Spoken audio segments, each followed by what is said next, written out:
棒球比赛双方队员拢真专心，袂当放松。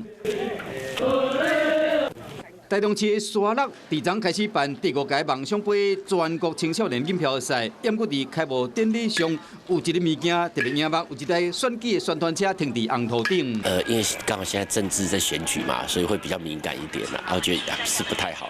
觉得说这只是单纯的比赛的场合而已，不要牵入政治。当时宣传车就是从球场的侧门进入，穿越了护栏，一路行驶到三垒跟本垒之间的红土上。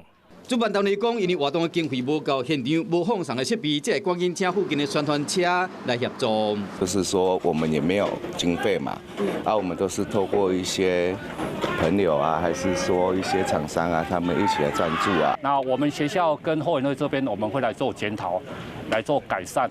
原关行服务处讲，这是主办单位来招的。强调讲，林正仪冇接受邀请参加活动，冇用宣传车的卖句讲话。假设有一些相关的设备需求，我们也会希望走比较正常的途径哦，从跟政治关系比较少，而能够从学校取得好的资源来帮助地方的这个角度来做相关的协助。林正仪表示讲，在体育比赛出现选举宣传车并无适合，因为唔来破坏场所，卖互人怀疑讲。行政无重任。